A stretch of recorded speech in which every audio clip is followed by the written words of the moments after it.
You're listening to Guitar Talk with Dave and John.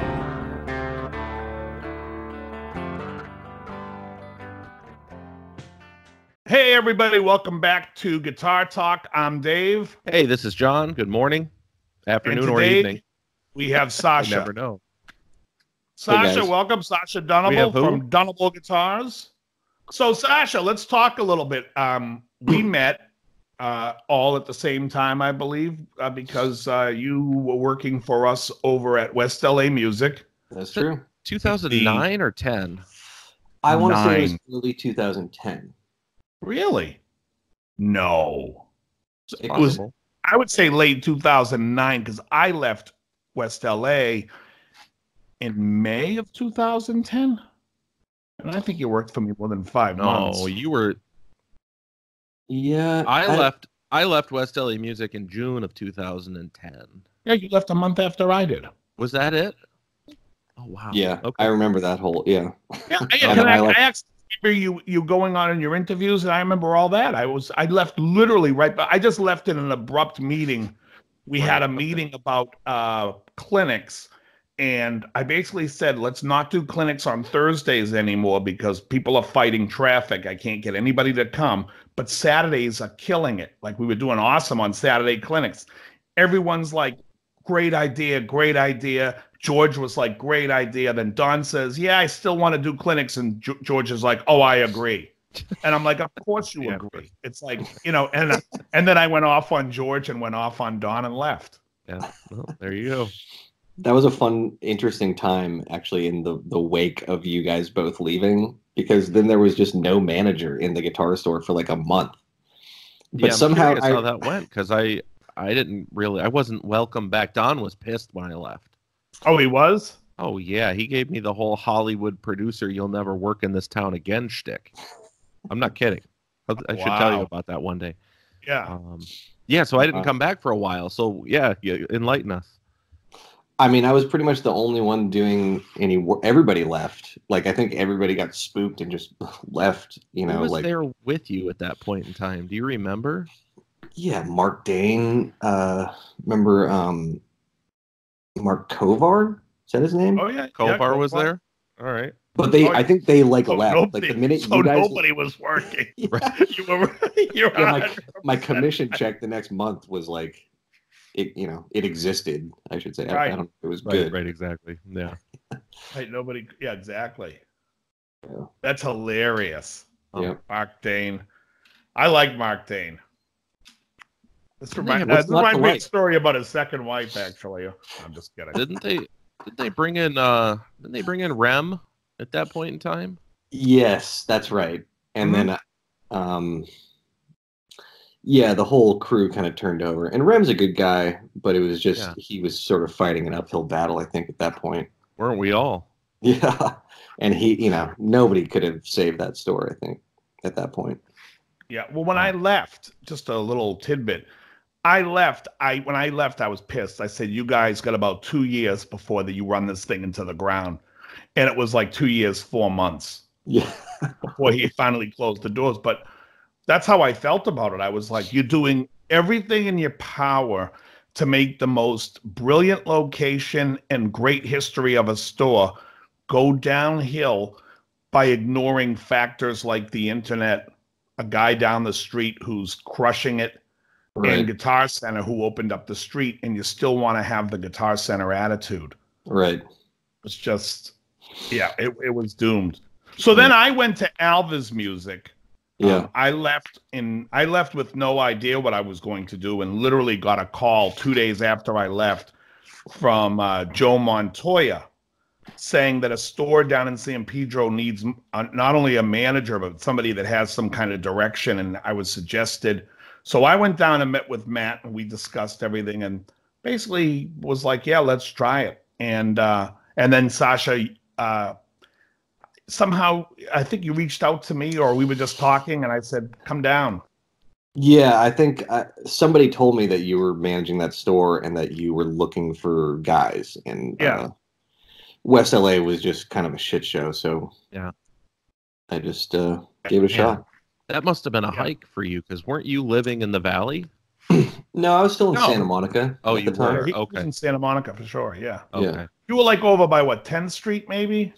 Yeah, I was actually living, because that was still when I was touring a bunch, so I was like living just at my parents' house or with my girlfriend or something, who both lived in Santa Monica, like off Lincoln, Wilshire, basically.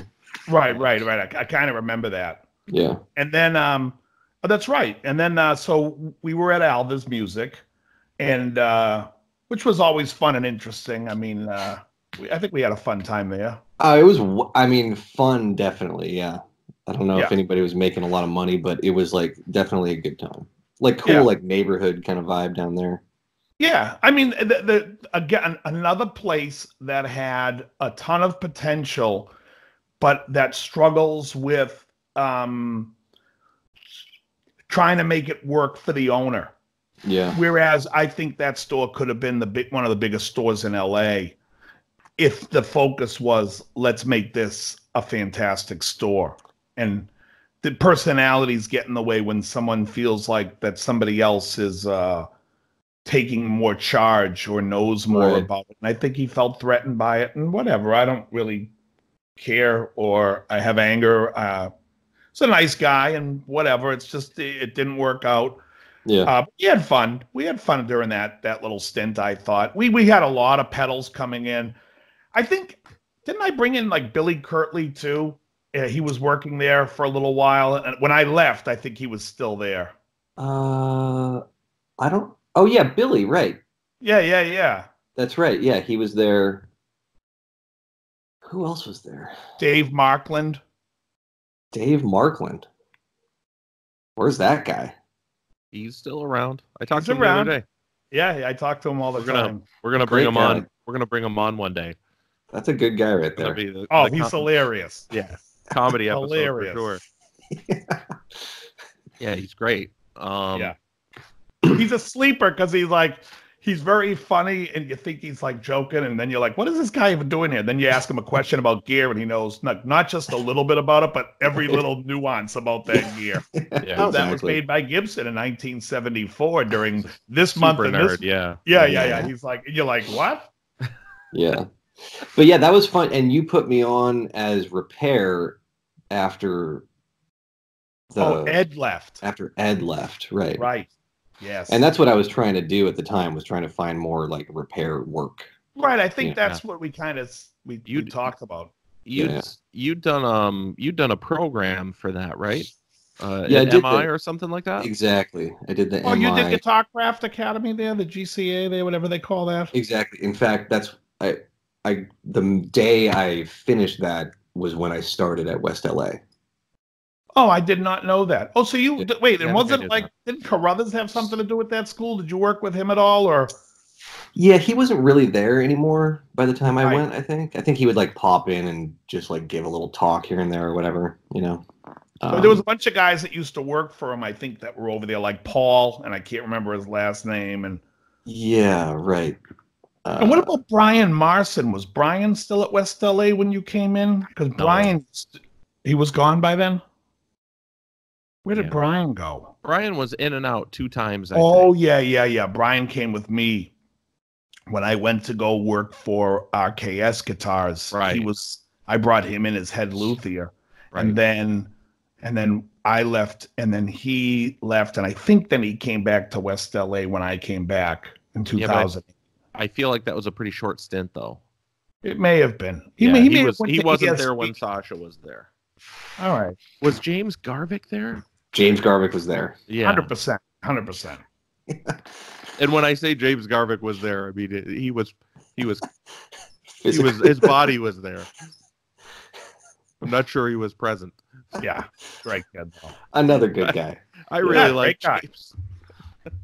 And what was the other guy? What about Brian Marshak? Was he there when you were there? No, I know that name. He wasn't even there when I was there. Yes, he was. No, Brian Marshak wasn't working there after 2007. Really? No, not at all. I like Brian a lot. You know, I had a conversation with James once, by the way, that was hilarious because he goes, you know, I don't even smoke pot, but everybody thinks I'm a huge stoner. He goes, that's just my personality. I just thought it was brilliant.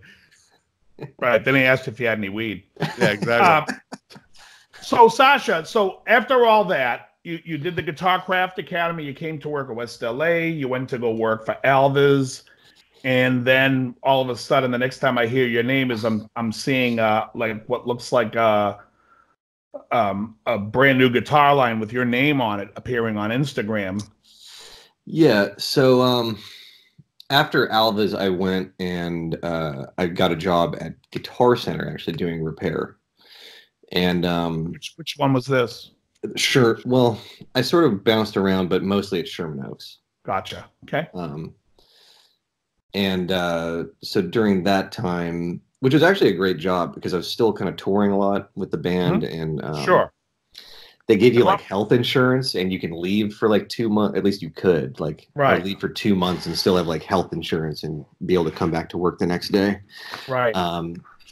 And during that time, I moved into a house in like Lake Balboa, Van Nuys, Reseda kind of area. Sure.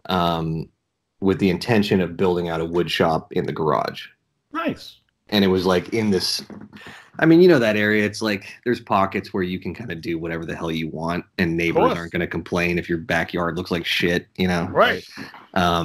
You're talking up in that area. I used to go to the firing line, which is up in Reseda in that northern area.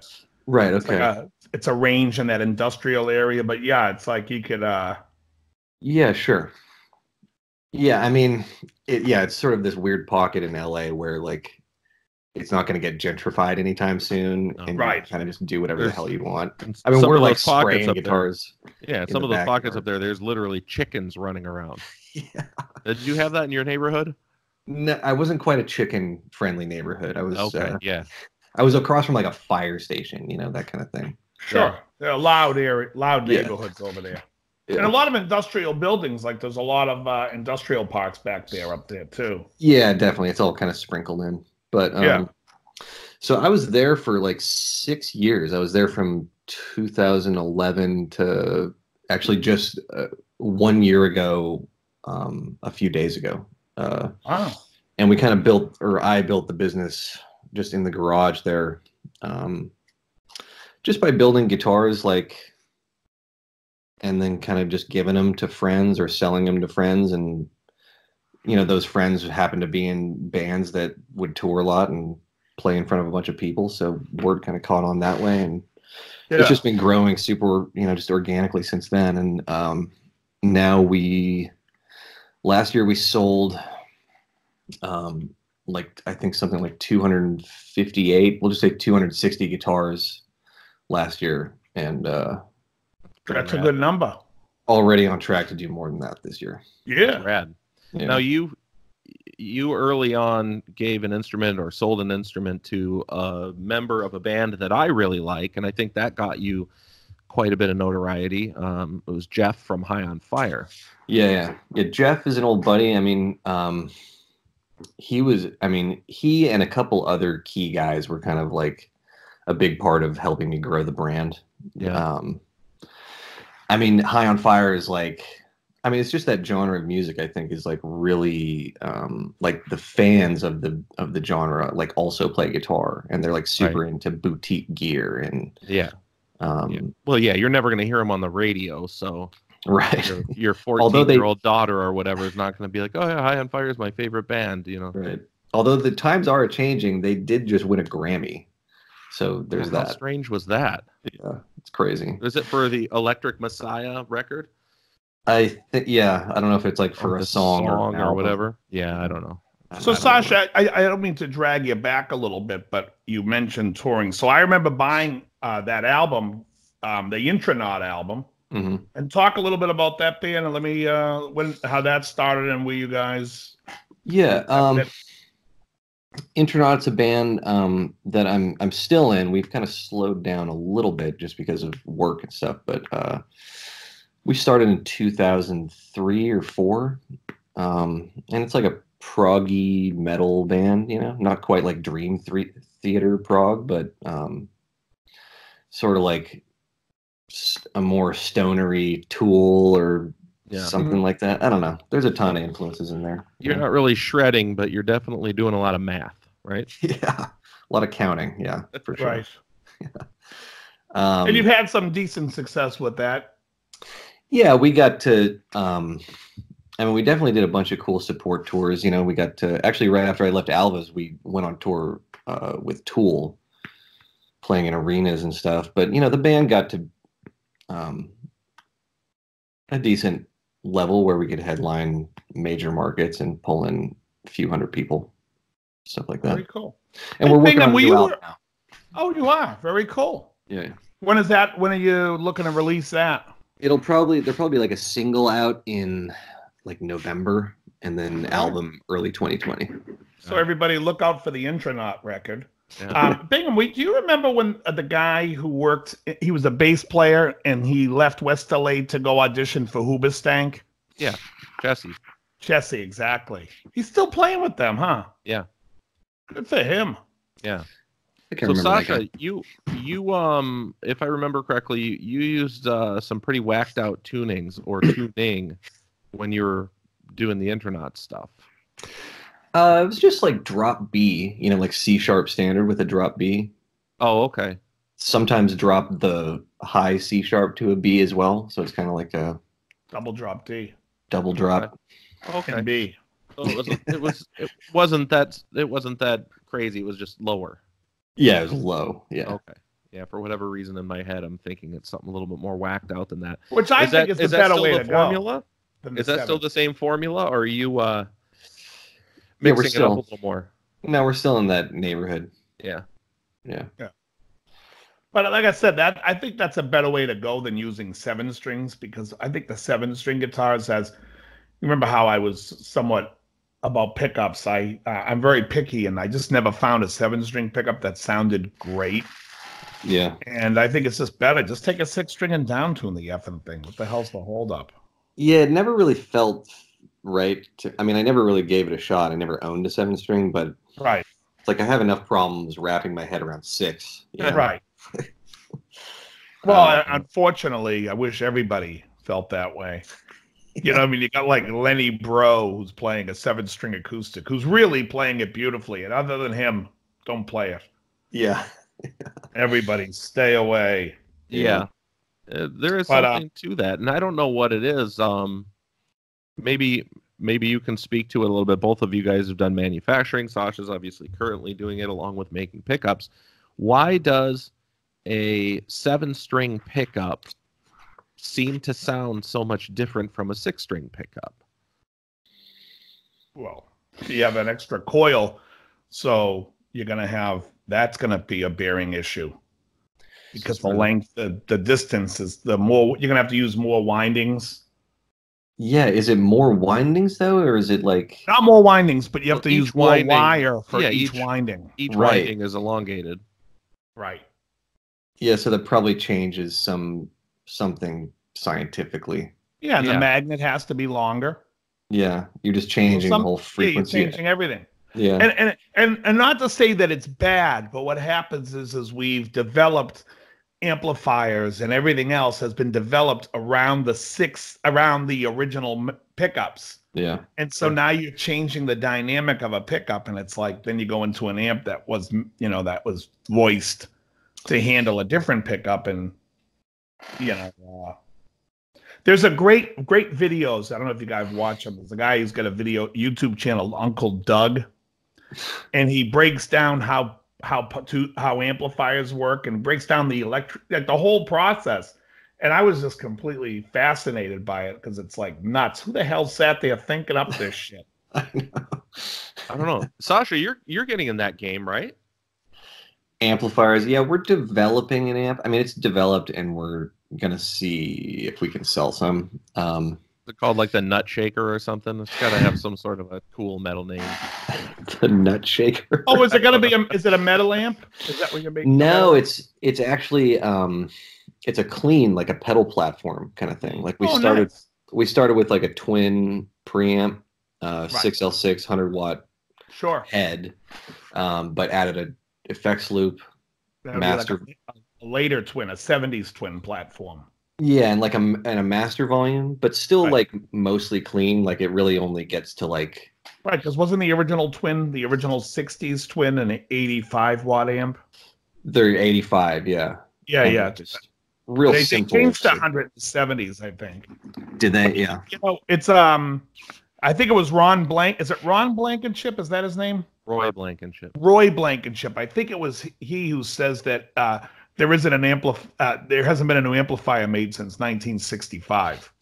Well, it's sort of true when you like dig into like how like the evolution of the electric guitar amp. I mean, it's really after like the JMP or whatever or whatever. But even the JMP was a knock of the original 59 Bassman. Right, they're all based on the Bassman. It's all Bassman, right? That's the first one. I think really like when Randall Smith introduced channel switching, that was kind of the last real significant innovation. Right, but even like all those Mesas are just modded, like the original. No, I understand. I understand. Right? I totally understand that, but I mean, like just the fact that it was like, okay, now you've got 2 of these, and you can switch. Yeah, that was right. Like but I think also if you took a circuit down, I think you would see that a lot of the Mesas are still based on the whole Fender design of how the amp stage is. But no, the Bassman wasn't like. I mean, the Bassman's what all the Marshalls are based on, right? And Vox too, though, right? Princeton's where the What's that? And Vox too, right? Aren't the AC30s like a? But it's Vox? like they took it and there's like no negative feedback or something like that. Yeah, there's a no negative feedback loop, and it's also because it's EL84s, it's cathode biased instead of what do they call it? Fixed biased, I guess. Right. So, but isn't it all based on the tube is quite different. But didn't it all start with the Bassman though? Isn't that the one? It all started with radios. Yeah. Oh wow. Yeah, I'll tell you right now, after watching this video from this Uncle Doug, the 6V6 and the 6L6 are superior. Yeah. I'm kind of 6L6 now. I was EL34 forever, and now we tested this preamp in our amp that we're putting out with both.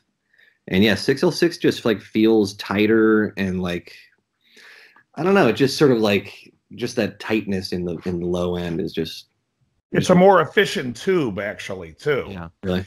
The tube is more efficient. And the way the guy explains it, there's 2 parts to it. He talks about triodes and tetrodes and beam tetrodes and pentodes and it's very interesting. But the 6L6 seems definitely far more advanced than the EL34. 6L6 is a pentode tube. No, it is a beam tetrode. Beam tetrode? It is a pentode is the EL34 and the EL84. The 6L6 and the 6V6 have an extra negative grid. So it blocks, it basically makes it so it's a far more efficient tube.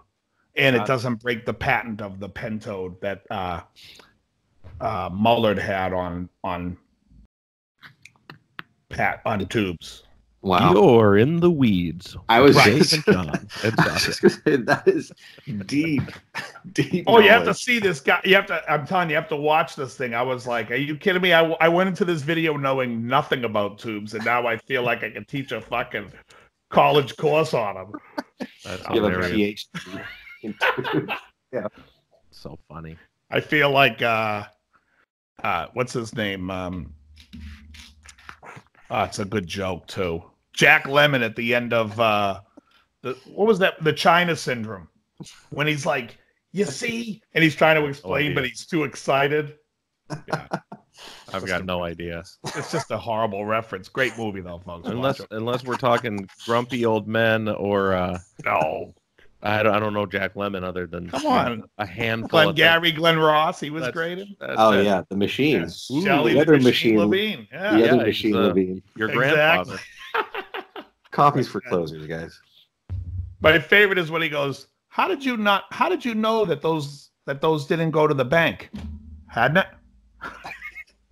He's like picking his teeth. He's like, hadn't it? Like he got caught lying. That's when they knew he's the one that stole the leads. So great. Anyway, you saw the Glengarry leads, and you do not get them. Oh my God, we could just quote that movie for the next hour. That would be amazing. Fantastic. That was like, I think that was basically how it went at West LA, wasn't it? Hey, if we would leave New Japan and say to them, hey, if anyone calls, tell them we're at the office. New Japan. I forgot about New Japan. Oh my God. We spent all day there. Sush Magoosh. New Japan. I haven't been there since I was at West LA. I wonder if it's still there. No. We went. Didn't we went one night, John? We went in like maybe 2012. Yeah, I don't know. Yeah, like a midnight show. We did a midnight showing. You know the dude that used to work there. I don't remember his name. He's the Asian guy that Old Japan. There. Yeah, exactly. He works at Mitsuya now, so I see him all the time because we go to Mitsuya. Oh, really? It's right in my neighborhood. Yeah. Is he just like funny. Bouncing around from like the world's okayest Japanese restaurants? Is that his deal? Pretty much it. Yeah. Okay. The New Japan was fantastic because the prices were so low, and it was hilarious because we would always call it the Nuge for New Japan. Nuge. Until one day when Morgan walked around going, "Who's going to Sush Magoosh?"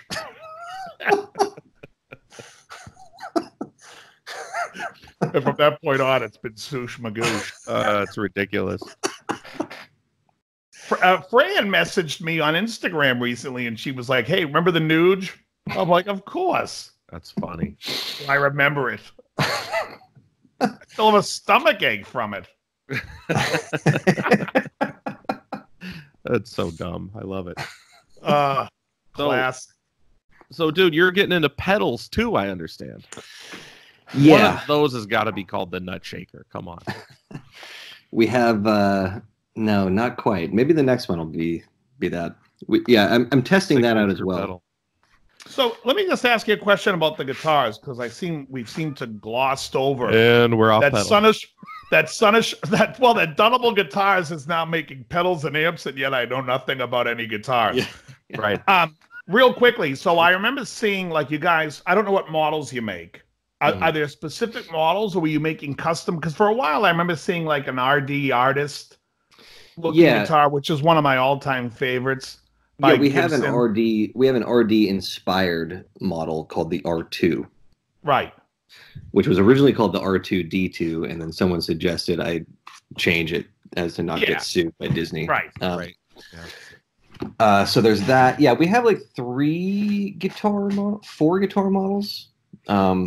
There's that one. We do like a V kind of inspired. I mean, it's a V shape. Oh, right. Sacha, is it true that there's a signature John Bingham asteroid coming down the line? I don't know. Is that happening? Is that just me? Maybe I'm wrong.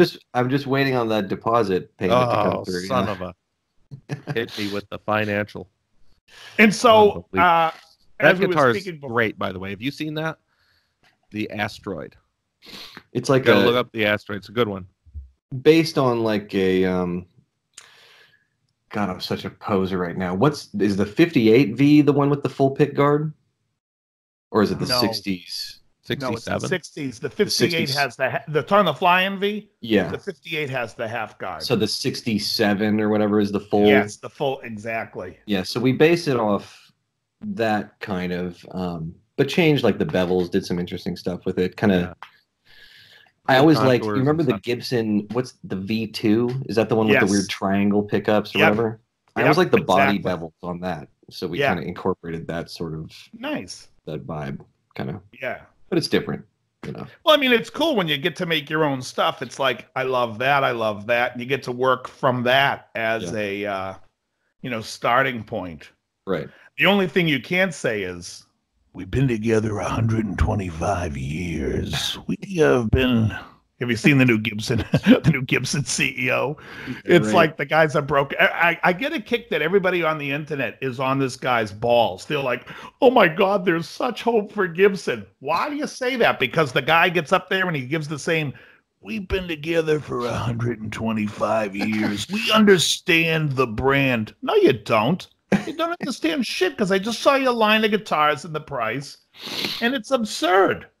It's looking a little better though now, right? Isn't it? How's it a little bit? I mean, just because look, Henry was. I think Henry was brilliant by going back to like right around like 2000. Gibson was nailing it. with Mhm. all the custom shops, and the prices were decent, and the USA models. And John and I touched upon the Guitar of the Month was a fucking great idea. These are, Really I mean, cool, yeah. it was such a way to promote and to try new ideas. And Henry's problem was he then thought they should be the leader of technology instead of doing what they do best. And so it's like, this is the Dusk Tiger. Ooh. It's a recording Les Paul, and it's going to be what everybody wants. Yeah, nobody wants it. And Yeah. and you fucked up because it's, and you know, and then he started pushing, well, we're going to put the robot tuners, the Tronical tuners on everything. Right. Another era. It's like and overcharging for everything. Yeah. And you have to remember, everything they do, they ruin. You remember my brown Les Paul that you had as well, Sacha? The Mhm. Yeah, I still have that. When that, I do not. My buddy traded it for me for a Music Man bass that I absolutely love. Right on. But, and I see it enough. But we, and I don't play Les Pauls that often, but I remember you were using that with Intronaut. Yep. And did yours come with the hard shell case? Yeah, the regular like Tolex Les Paul case or whatever. Right, a USA case. So like you Yeah. got yours around 2004 to 2006. Yeah, it's an 05, the one I have. Oh, Yeah. there you go. Yeah. 2000, right. 2004 to 06, they came with a hard shell case. Then they started making them crappier and giving them with a gig bag. Mhm. And it's like, why did you end something that was great? They were more concerned with making more money and keeping it in a price point than making a great guitar and maybe charging. I mean, if it went to $1,100 and they still made the quality that yours and mine was, people would have still bought it. Exactly, yeah. And their problem is they start listening to the bean counters of, no, this guitar has to sit here. Do you remember the Gibson Swamp Ash guitar?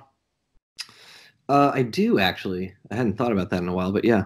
Because the original one came with an ebony fingerboard, no inlays, hard shell case. It was gorgeous. Then they came out with it, put a crappy looking rosewood one on it, put dots on it. The guitar looked horrible, came with a gig bag, and the next thing you know, they discontinue it because nobody's buying it. They're scratching their head. How come nobody's buying it? Right. I'll tell you, as a builder and a business person or whatever, I mean, there's lessons to be learned from watching all these companies like do stuff like this. Yeah. You know, where it's just like, yeah, maybe you already invented what everybody wants. It's called the Les Paul. Right. Just keep making those and make them Right. affordable, you know. And I feel like they're maybe, from what I've seen, it seems like they're trying to get back to that kind of thing. But I mean, that's where I think Fender, and I'm sure you guys have opinions on this, but Fender, I think, is doing a great job because they give people what they want, and you kind of just come out with some interesting colors or different series here and there, but it's still like a Telly. But from a manufacturing standpoint, the problem with Fender is you can do all that with 10 models. Right. They make 75 models of a Strat. And then the problem with the Strat is all 75 models have the same horrendous C neck that everyone. So why can't you make 10 with a C and then 5 with a V? Now Right. I've cut your line to Something 15 different, and then yeah. offer more colors in each one. They would do far better. Fender with me is just like they're selling way too much vanilla and trying to package it in a different package. And Yeah. Gibson is still doing that as well. Gibson has the 50s series Les Paul, the 50s classic they just came out with a slim taper neck. Yeah. What? But that's not 50s, right? No. Right. Slim? What's 50s about it? Yeah. The look? Yeah. Yeah. That's where Wow. I have a problem where people are listening to, we've been together for 125 years. Now, last week I posted a video of, did you ever see the movie Michael Clayton? I don't think I saw it. George He's the Clooney? lawyer. George Clooney's the lawyer, and they're suing because this company is poisoning. It's basically like a Monsanto type of company. Monsanto, yeah. Monsanto. Yeah. And so, but they have a commercial. We plant the seed. We make the food. We feed the people. You know, it's like, that's how I feel that James Curley is at Gibson. He's the rep of that food company that's poisoning people, but he's saying, we've been together for 125 years. What does that have to do with anything? And then how come you can't, Like, Gibson has never really done anything right when you think about it. In 1960, they discontinued, or 61, they discontinued the Les Paul, thinking because it didn't have great sales. And at 68, they had to bring it back because everyone wanted to play those guitars. And they replaced it with the SG. Right. I mean, and they put Les Paul's name on it, who and they didn't want to even be like associated with it. Yeah, they hated it. Yeah. Although Mary Ford played it. But anyways, yeah, it's terrible. It's but the point I'm making is 125 years riddled with mistakes. It's just if I were Gibson, I'd be like, start from again and say, hey, what do we want to come out with this year? And come out with 10 guitars and offer them in an array of colors, and then come up with a modern version of what would you do to them today, and then come up with those 10 of what you would do. And then you have a vintage series, a modern series. You make both camps happy. Well, sadly, what they're doing is that. They're saying, what would you do to them today? Well, we'd put a 60 slim taper neck on all of them, which is nuts. Right, but you still haven't satisfied the vintage guys. No. What I'm saying is if you satisfy in both lines, if they came out with like, okay, we have a 50s Les Paul tribute. This is going to be a big fat neck. It's going to be this. It's going to satisfy these guys. Now we also have a modern. When they came out with the high performance Les Paul and the traditional Les Paul, when they both look identical, it's like, what the hell are we doing? Like, what makes that high performance? It would be like sitting there saying to a guy buying a car, here's luxury. Here's from 1974. Here's a Lincoln Continental Mark IV. And over here, here's the sports car. And it's a Lincoln Continental Mark IV with a Shelby paint job. They're not even doing the Shelby paint job. It's hard to tell. It's hard to tell what the difference is between the models for sure. Yeah. They're just saying, this one has the racing tires on it. It's the same engine. It's the same engine. Fantastic. I'm sold. Let me go spend that extra $1,000 for the racing tires on a car with 120 horsepower V8 engine. I will say I did see on maybe Reverb the other day some new SG in shell pink, which I will say was kind of a cool move. You guys should check that out. Shell pink with a tortoise guard on an SG. So, Chicago Music Exchange had their own version of an SG. They had their own limited thing, and they did it in TV yellow, the walnut brown, and those looked really, really cool. The feature set that was in them, it's like, and they sold out, and the ones I was like, maybe I'll get one. I'll look. It was sold out. And I'm like, why wouldn't Gibson look at what these guys asked and been like, that could actually be our model? Those guys at Chicago Music know guitars so well. Like, every brand should listen to them. You know what I mean? They're at the user end. Yeah. You're in Chicago Music Exchange. Yeah, they were our first dealer. That's fantastic. Yeah. But those guys know what's up. I mean, it's one of these beautiful stores where they just like, everybody there knows guitars. Everybody there has worked there, for years and years. They don't have like employee turnover. It's like, everybody knows their shit, and they just sell the heck out of some guitars, For sure. Well, I mean, it's also very comforting when somebody calls and they can actually answer the question intelligently. Right. Last time I went to GC and asked somebody, I was like, hey, do you guys sell cases for like a Fender Bass 6? And he's like, 6-string bass? I'm like, no, a Bass 6. Yeah. And didn't know what a Bass 6 was. And I'm like, just get me the hell out of here. Yeah, that store is pretty much useless now. We've probably all got stories like that one for guitars. Yeah. Yeah. We ask them, like, if they sell, like, do you guys have 500K pots? What do you want 500K for? I'm not asking you to ask me. I'm asking you if you have them. Yeah. Like, I don't, you know what I mean? It's like, it becomes a task. Yeah, their product. I mean, they don't even train the employees on products anymore. It's really just like direct. They just go on the website in front of you and look to see if they have that thing that you're asking. Yeah, I mean, consumers these days are so well trained, and they have all the information on every product that they want. And like Dave said, if you're going in just asking an inventory question, answer the inventory question. Right. That's all you need. Yeah. I went in once looking for a 7-pin MIDI cable because the 7-pin MIDI cables carry phantom power to devices like a Ground Control Pro, right? Right. And the girl there, who was in the synth department, who knows everything, according to the guy that turned me over to her, goes, 5-pin is standard. They don't even make 7 anymore. I said, no, that's not correct. They make 7 that carries phantom power. I've never seen anything like that. I don't think that's right. Okay, great. So I walked across the street to Sam Ash, and the guy goes, yeah, hold on. Hands it to me off the wall. Giddy up. On my way. Now my floorboard has power. Right. Oh, yeah. No, they got a bunch of wizards working over there. You know who reached out to me recently was Travis Terracani. Remember Travis? Yeah, for sure. Where's he at these days? Because he's not at GC anymore. No, I don't even know if he's still working in that business. He is out in like Pasadena area. Okay. But we've been texting back and forth some funny bits, just some stories over the years. Just he reached out. It was weird because I didn't have his number, but he had mine. He had changed his number over the time, so he had still had my number's been the same. And I was looking for him about it 2 years ago through Bob. Do you guys know? Have you guys keep in touch with Bob at all or Zelman? Bob? Yeah. Yeah. You know his kid plays for the Mets. Yes. Oh yeah, right. I have seen that. Pitching for the Mets. Yeah. Oh, he's doing great. It's awesome. Yeah. Where did he go, Bob? Or is Bob is over at GC and West he's LA. in the West LA GC. I knew that actually because I worked there briefly and saw him there. That's right. Was Travis there when you were there, or is he already gone? You know what? He was there. Yeah, that's right. Yeah. He totally was. Yeah. Yeah. He was like running that store basically. Right. Yeah. Yeah, he's a good kid. He was, I mean, like when West LA got rid of him, they got rid of him for all the wrong reasons of what the shop was all about. Basically, Travis was making pedal boards for people. And he was doing it on the side.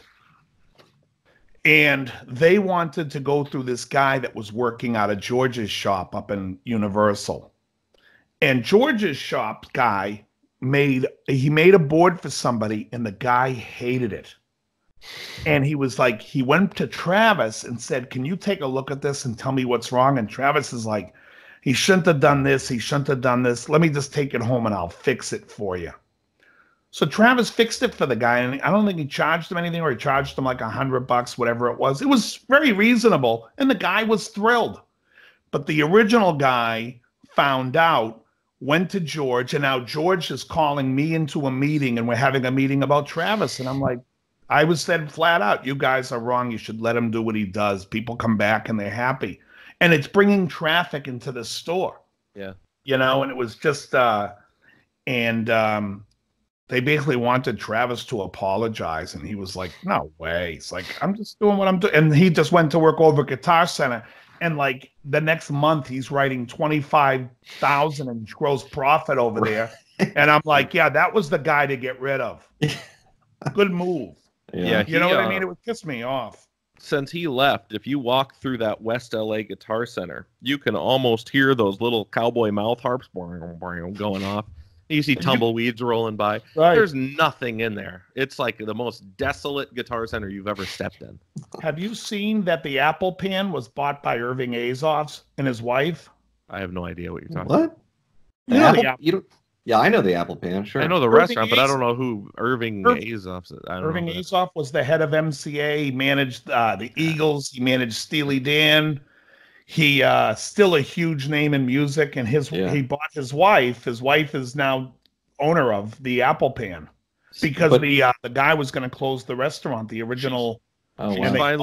She's finally gonna change the recipe to something that she wanted, right? No, she grew up in that neighborhood. I'm just joking. She's gonna no. Yeah, she grew up in that neighborhood and didn't want to see that disappear.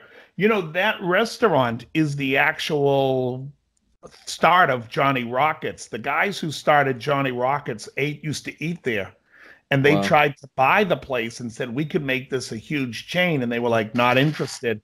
So they just said, fine. They stole the whole idea and came up with Johnny Rockets. Yeah, I've been going there since I grew up right in that area. So I've been going there since before I probably even remember. Yeah. You know, a place I've never been is around the corner. I think it's called Junior's. Is that still there? That deli? It was like right across from. On Westwood. It's on Westwood, exactly. Yeah, I've actually never. I don't think I've ever been inside that place, but yeah. Me either. It's one of those been places there forever. It's just not inviting.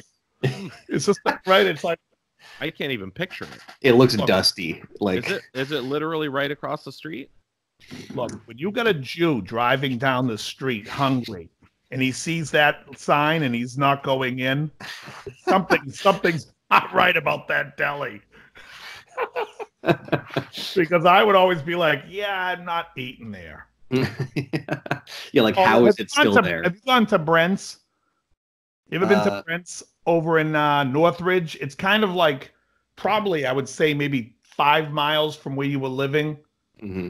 If you drove west, it's like up by that's the best corned beef in LA. Okay. Yeah, Brent's is good. Yeah. Nice. Just say. Worth the trip. Yeah. You're downtown for your workday, right? Mm-hmm. Oh, you're manufacturing downtown. Right. Yeah. What? I mean, where at? Right now we're in Lincoln Heights. We're like right at the 5 in Maine. Like San Antonio Winery, UPS. We're like right next to all those. Is that the old near downtown rehearsal? That's sort of we're sort of north from there, but it's like about a 5-minute drive. Yeah. Okay, yeah. If you're right by that UPS facility, I know the area pretty well. I'm across the street from that. Yeah. Oh, no kidding. That's cool. Speaking of weird old delis, I'm gonna have to come down and hang sometime. Because that's not. Did Intra not rehearse down at downtown rehearsal? Yeah, we still have a room there. Yeah. Oh, you do? Okay, so you're very familiar with that McDonald's around the corner. Oh yeah, Dave. I don't know. You would not recognize that area now. Remember 7th Street? Really? Yeah. You can't afford. None of us can afford to live there. First of all, it's they gentrified it. Yeah. Yeah. I mean, down over by the McDonald's, it's still kind of shitty. You know, it's across from the Greyhound. McDonald's was the drug den. I mean, you go into that McDonald's, it's like you can't go. Yeah. Yeah. You still don't go there, maybe. But the amount of drugs flowing in people's veins just in the place eating. Yeah. So yeah, that whole street is like completely changed. Like, you know, there's like a $5 taco place, you know, like whitewashed Mexican food. Yeah. And we are moving actually to a shop right there, right by I don't know if you remember where the American Apparel building was. Right across. Yeah. We're on the other side. Is that Los Angeles Boulevard? Is that Los Angeles Boulevard? That's Alameda, and we're on the next. We're going to be on the next street, which is like Central, just on the other side of that. So you're right near the garment district there. It's the guitar district now. Yeah, now it is. Yeah, everything LA is always a district. Yeah, a flower district. You know what I always wanted them to fix up is the area around Langer's Deli. Have you ever gone over to Langer's for a sandwich? That's what I was going to recommend since you're down there. What's that? That's like MacArthur Park, right? Yeah, it is. Yeah. Oh, they close at 5. They don't want you in the neighborhood after 5. They want you gone. Well, they find dead too. They find dead people in that little pond that's back there in that park. Right? Yeah. But it's worth the sandwich. Yeah, exactly. It's a good pastrami. If you can dodge 9mm flying through the air, you're good. It's a good sandwich. Don't mind the music of sirens. It's like, what? While you're eating. I enjoy that place. Yeah, it's a classic. Yeah, but you can only go there after you have a really good sales month. Now, are you running a CNC pricey. machine like at your shop sandwich. or no CNC? So we manufacture our necks on a CNC. We have it done down at Grover Jackson's shop, or a lot of the necks are done there. We also go to a guy named Chad Jennings, does Jennings guitars. He's up in Camarillo. I'll go to him for some more custom stuff, but we still do all the bodies by hand currently, right? Or hand and routers, right? That's cool. So the only thing we don't manufacture in our shop is the necks. The necks, and Grover's doing them, and Grover's got a cool shop down there. Yeah, and he's also a fun guy to shoot the shit with and talk. Oh, he's the best. Yeah, his history, and he doesn't color stuff in a PC manner. He's he's a good guy to talk to, I think. I mean, I've learned a ton from that dude. I mean, he's been making guitars longer than I've like been alive, probably. You know what I mean? Oh yeah. Well, he started. I think he was at Chauvel in '78. He started working there in '77, maybe. Right, something like that. Yeah. Yeah. So he knows everything and he knows everyone. You know, so he's been a good guy to bounce stuff off of for sure. But he's also really great at CAD work. Oh yeah. Like he's the best. CAD, I mean, he is the best, and he's fast, and he's efficient, and if he's doing it, you know it's going to be perfect. Yeah. Like he is meticulous, and years ago I tried getting. Well, it was actually, if you remember I don't know if you know Colin Liebig. I know. Oh yeah, sure. John. Yeah. So Colin and I, when we were working with Grover, were trying to get him and Gary Kramer together. Because we thought, because Gary had a guitar company at that time, Gary Kramer Guitar, and Grover ended up making necks for him. But we thought it would be cool if they came up with like a model, the Kramer Jackson. Right. Yeah. Because, then you'd be like, there's the two icons. Although Gary basically, he was the guy really responsible for the aluminum neck Kramer guitars. And when they went to wood guitars, Gary was already long gone. Oh, really? They basically had like a licensing deal with him when he left and with his name, but he really didn't want any part of it. Wasn't his thing. He didn't want to be in the woods in Neptune, New Jersey, watching squirrels climb a tree because he grew up in Southern California, Right. Yeah. But that would have been a cool thing to have those two guys involved. Yeah, I mean, it's super interesting to hear stuff like that too, how like all these brand names that we know, like the people they're named after usually like haven't even been with the company since like since before you even heard of the brand, you know what I mean? Right. Yeah, pretty interesting. Totally. Yeah, and the thing with Grover didn't Grover work at Westwood, I think, at one point too? Westwood Music for Fred Walecki? I don't know. I know he was either at Guitar Center. I mean, I'm saying when he first came to LA in the early 70s. Oh, okay. Oh, I don't know. Yeah. Yeah, he was telling me some stories. Great, like I said, a super nice guy, and like I said, he knows his shit. So if your necks are being made by them, they got to be pretty awesome. Yeah, they've got it dialed in for sure. Yeah. Yo, throw your web link out there for people listening. DunableGuitars.com. DunableGuitars.com. All right. Yeah. And now, do you do custom? Because a lot of the guys on this show love to ask questions, and one of they don't like to buy anything, but they like to. They just like to ask questions. No, but one of them is, do you make custom guitars? Yeah, I will still do one-off. I mean, I'm sort of getting away from it, but all of our models are customizable. Like that's sort of the idea of the brand. Is a lot of our business is built to order. And yeah, you can go on the website. We have a little like custom builder quote form. Although we were trying to do a little more of a production run kind of model going forward, just as we do more and more stuff, it's super hard to keep track of like, this guy wanted like locking tuners with this kind of button on it, and I'm like throwing shit against the wall. You know what I mean? Like it's just super frustrating. Now, what kind of fret wire are you using? Are you using? Have you offered stainless as an option? We can do it, yeah. But typically it's just jumbo Jescar nickel. Oh, 6100 size. Yeah, in that range. Oh, good. Yeah, that's we used to do more. Right answer. Yeah, we used to do more of. I don't know if it was medium jumbo. It was more of a thin and a little 6105. Probably, a little bit shorter. A little 6150. Yeah. And I ended up not really caring for that. So yeah, jumbo just feels right. You know what I mean? Yeah, it's the best. For sure. Yeah. The best. I like the extremes. You know what I mean? Like, in other words, if someone makes like for some reason when I play bass, I like a jumbo fret or a baby fret. In the middle, I feel like, especially on the shorter frets, I feel like you work less on the bass. Yeah, it feels a little quicker in some ways, especially on bass where your finger is not really touching. Right, but on electric guitar, I love the bigger the frets. Yeah. I know that you wind your own pickups and everything. Is it primarily humbuckers? Do you do anything else like single coils or P90s? Right now, we only do humbuckers. It's got to get on that P90 game, man.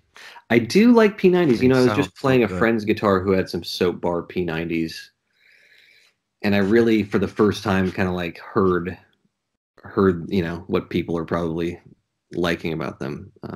So we might get into that a little more. The most we've done is like a humbucker sized P90 before, which doesn't really give you the same sound. No, right. It's different. But I think if you make a P90 that's noise canceling, somehow figure that into it, because there's not really enough people that make it or that do a convincing one. Yeah. And the problem with the P90s is the noise. I mean, they sound great if you're going to play clean. Put a little bit of gain on it, and it's like, yeah. You know, someone's running their hairdryer through your amp. Like, picking up Mexican radio. Oh, yeah, absolutely. I've heard that hum canceling P90s are not really, nobody really has made a convincing one. So how many models would you say your company's making now? We have 4 guitar models and 3 bass models. Ooh. Now, has Grover given you the speech that it's very difficult for a guitar company that makes guitars to also make basses? You know, he hasn't given me a speech about it, but every time I tell him that I'm selling so many basses, he's like, "Oh, you're finding good luck with basses, huh?"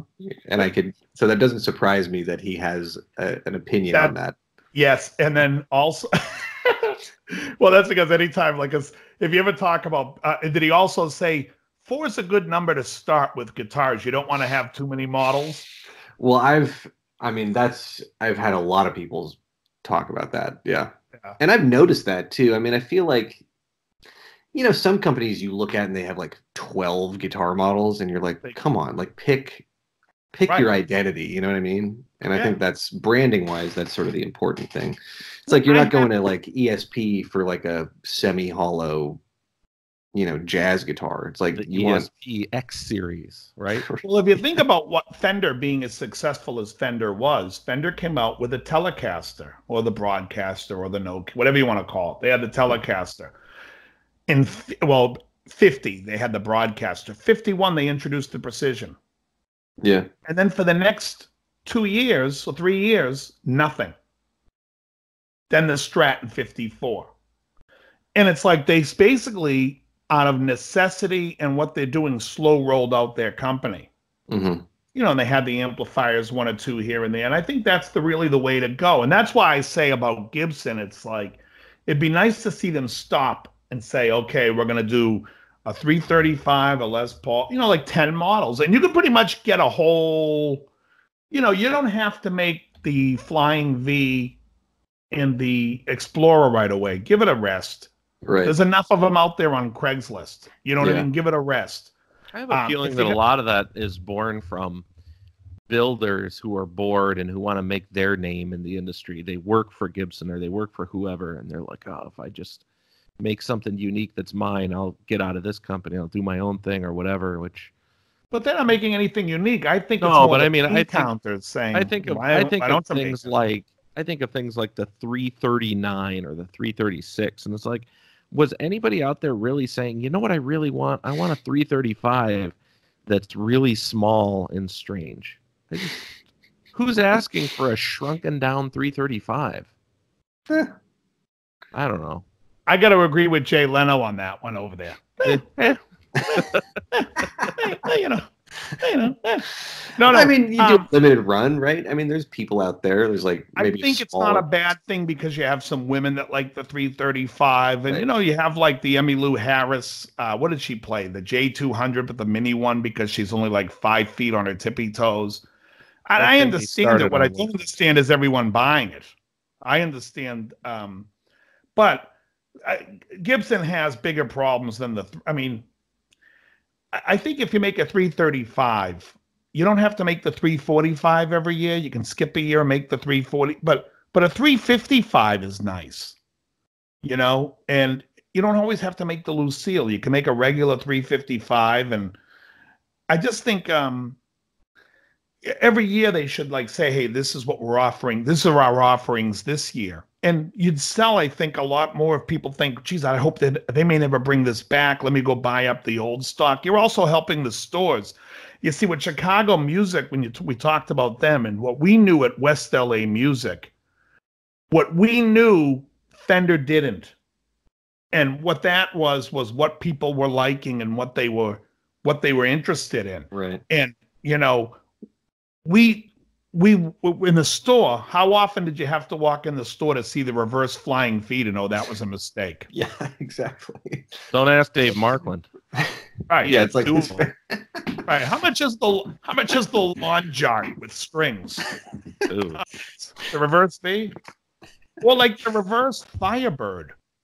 What the hell's making a reverse Firebird? Yeah. And look, and what makes you think you have to get somebody's permission to make their guitar? First of all, I would be putting out the Firebird one in black like Paul Stanley's, and I wouldn't even put his name anywhere near it. But everybody who has Kiss Alive would be like, I'm buying it. Right. I would. Right. How expensive can they be? It's a one pickup dot inlay, no binding. It's probably one of the cheapest guitars they could make.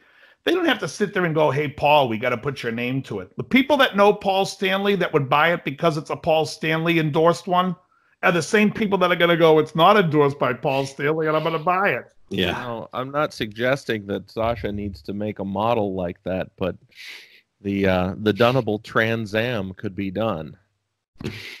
We got to use 28. Yeah, exactly. There's got to be some sort of a name associated with a Firebird there that can't be Firebird. Now, The Camaro.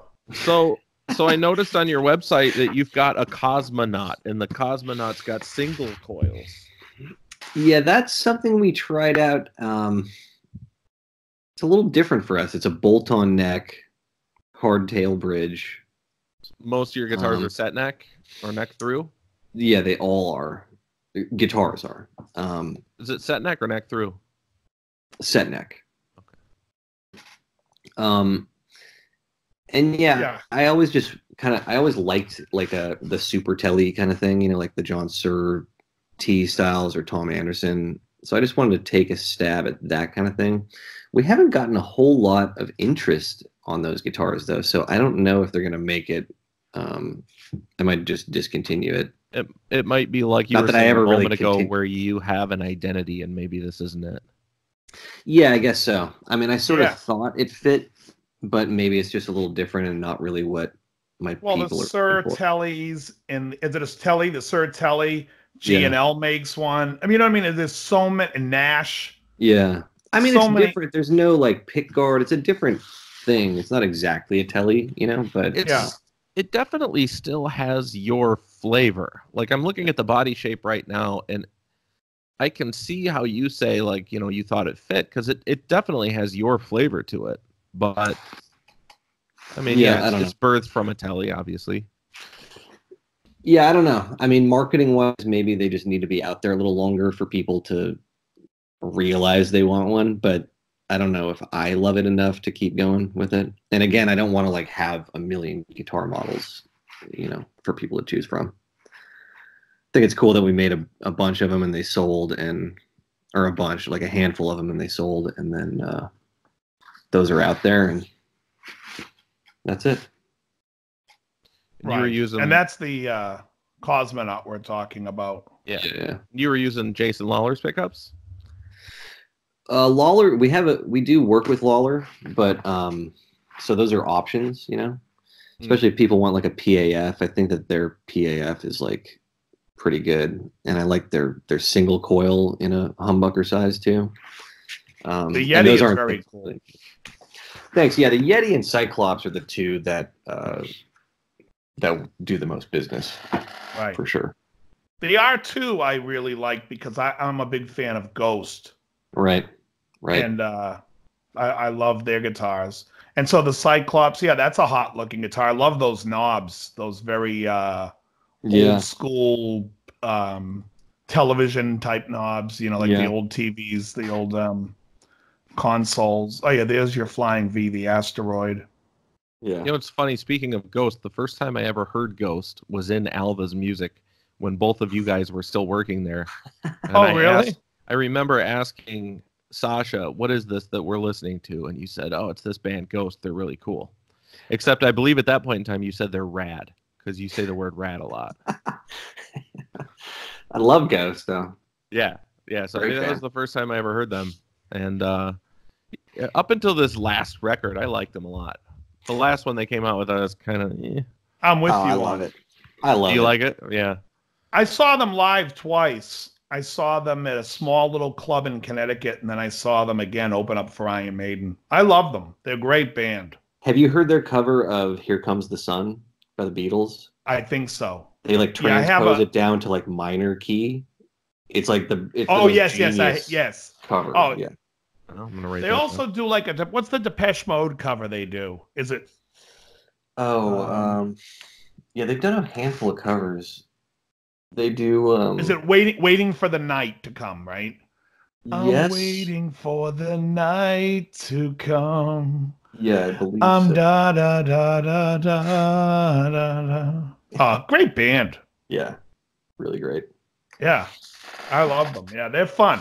Especially since back then too, that Bingham, you probably walked in and it's like this sort of happy, like Weird Al sounding Blue Oyster Cult band singing about Satan or whatever. Right. It's like very confusing at first. Speaking of Weird Al, Bermuda Schwartz used to come into the drum department at Alva's.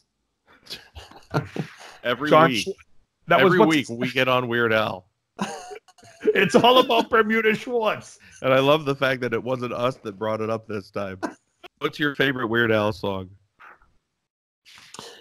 Are you asking me? Yeah. I'm going to say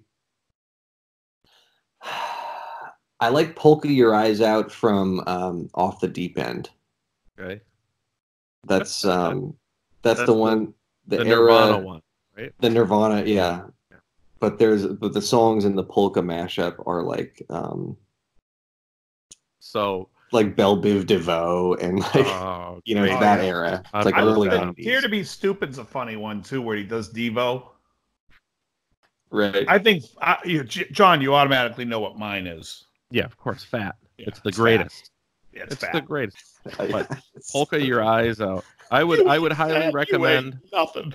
I would highly recommend, if you haven't heard it yet, to listen to one of his later records where you can hear Polka Face from Lady Gaga. Oh, yeah. I know the song. That was on like the last one, right? Right. Have you guys seen, speaking of Fat, have you guys seen the Michael Jackson documentary yet? Oh, my God. Don't even get me started, dude. Have you seen it? Yes, I've seen it. I can't stop thinking about it. Oh, yeah. Now, I'll tell you what's great is I posted on Facebook, I don't know if you saw it, Norm Macdonald's clips from the news in the 90s. So great. So great. When he's like, him and Lisa Marie split from irreconcilable differences, where she claims she's more of a homebody and he's more of a homosexual pedophile.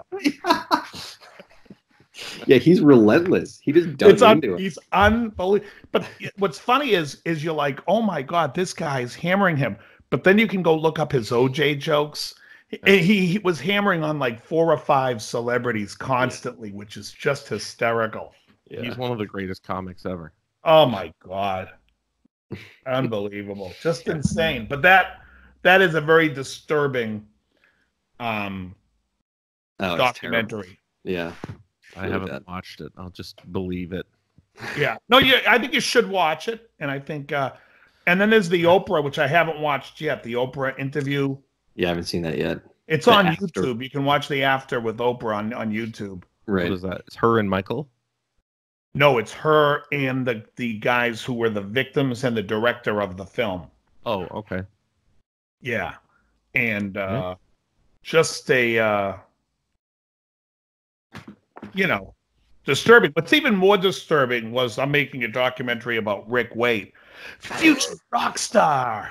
Dude. Building up the hopes of young children, calling them future rock stars. And now they're coming back saying they were definitely hurt their whole life because they never amounted to what Rick Waite told them they would. Exactly. Let's see, the interviewer would ask the question. Now, it's been recorded that you've hugged over 500,000 women that you want.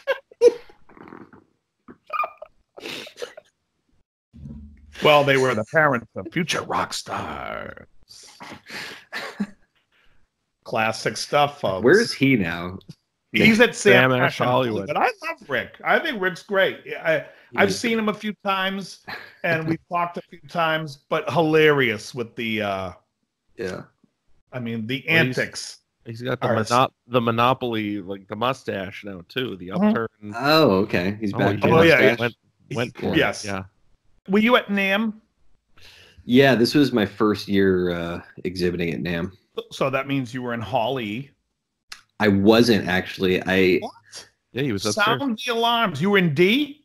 They initially put me down there, and I was like, because I get it. Like when I called, he's like, "Yeah, a lot of the new brands, you know, it's a good place for them to start." And I'm like, not to big dick you right now, but like, I'm not that new. Right. You know what I mean? Like, we're already doing like, whatever. Yeah. This sounds like a terrible thing to say, but we're already doing more business than a lot of these people in Hall D. You know what I mean?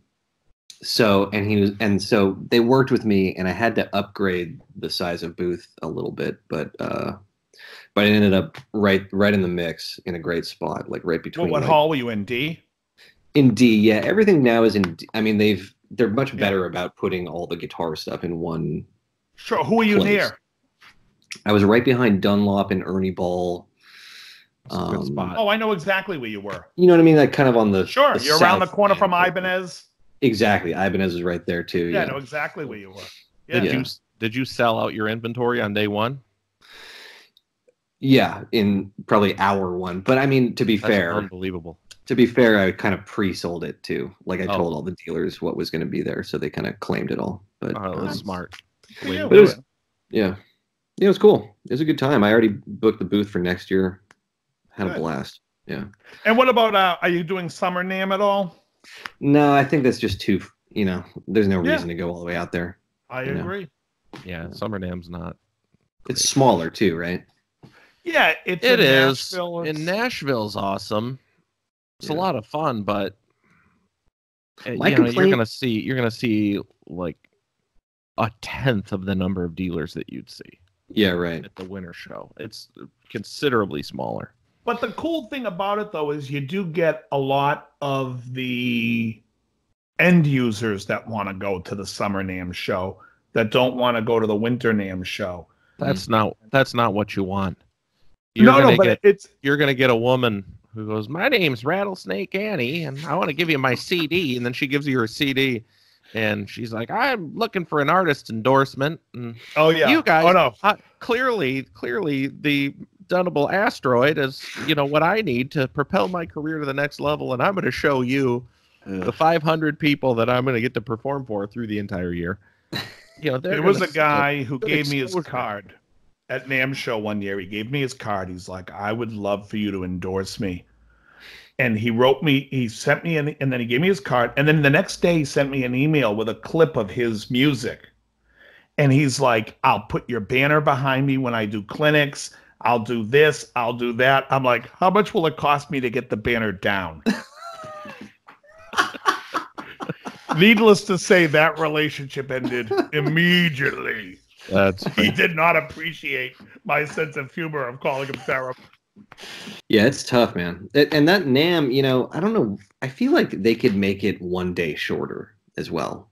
Totally. Because like Sunday, nothing is going on except my feet hurt, and there's like half the amount of people. Yeah. Every single exhibitor on Sunday is just waiting for that bell to ring. Yeah. Yeah. Sunday used to be the day, and I'm going back 10 years, actually, when we used to work the show for West LA, walk around the show, wearing our suits. Oh, yeah, that's right. But wow. That day was meant to be for like the people who aren't, like the average person could go in a Sunday, but Sunday was always like, not a day to go. I mean, unless Sunday was the day you go downstairs to Hall E and you talk to the Chinese manufacturers and Indonesian manufacturers and find out what they don't feel like shipping back and how little you can get for it. So last day of NAMM, right? We were across the aisle from, some Chinese. They have one knockoff of every guitar ever made. Awesome. And there was one guitar they couldn't ship back because they didn't have a case for it. So for $80, I got a double neck Steinberger. Yeah. No headstock? No headstock. Yeah, wow. So $85. And what's the actual brand on it? What does that say? Sun Smile. Oh yeah, the classic Sun Smile model. That's a great name though. It's either raisins or guitars. No, that's awesome. I tell people that all the time when they ask me what's one of the top things to go about NAMM, because I'm not a big NAMM fan. It's to go walk Hawley and see what you can get out of there for under $100. Right. Because what happens is you'll get like places in Chinese manufacturers. Some of them will say nothing for sale because they're going to ship everything out to Music Mesa. Mm-hmm. But it's easier for them to ship it again from China, so they'll just sell everything they ship everything to LA and then they want to sell it all, and then they'll ship from China again to the Frankfurt. Right. So you can get a great deal on guitars. I mean, like you can get neck through, like really nice, like higher end builds made by some small manufacturer, and get a great deal on it. Yeah. And you can just swap the pickups and. Yeah, that thing's. Have you had fun playing that thing? I haven't. I have to set it up. The action is like an inch off the fretboard right now, and I might paint it. Maybe I'll paint it like a cool color or something. I don't know. Oh yeah, yeah, solid black. Yeah, but it's supposed to look like graphite. I guess they're trying to make it look. Yeah, that's sick. Yeah, should paint it yellow. It's the Sun Smile. Classic rock and roll instruments. Sun Smile. Oh yeah, that's pretty funny. Just say to the guy when you were buying it, "This is perfect. I'm in a Rush tribute band."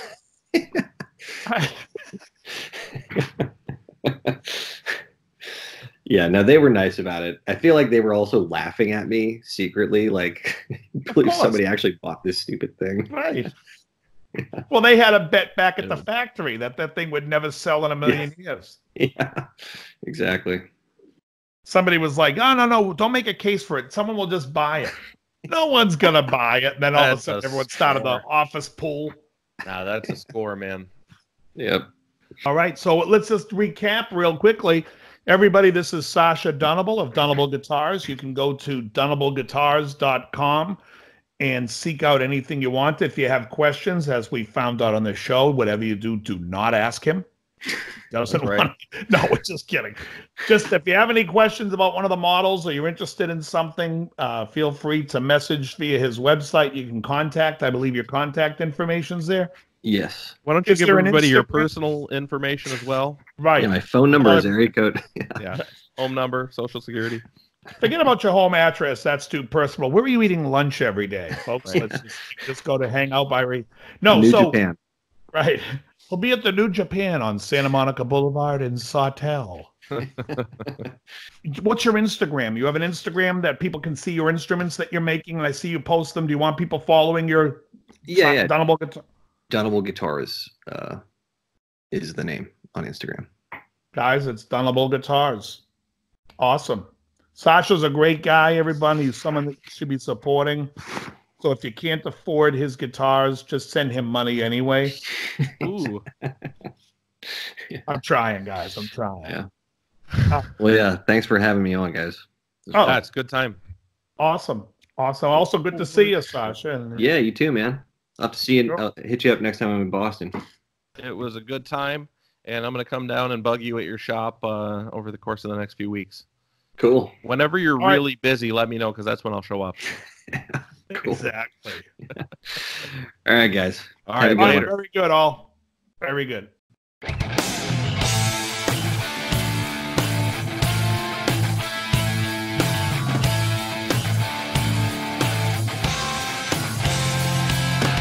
You're listening to Guitar Talk with Dave and John.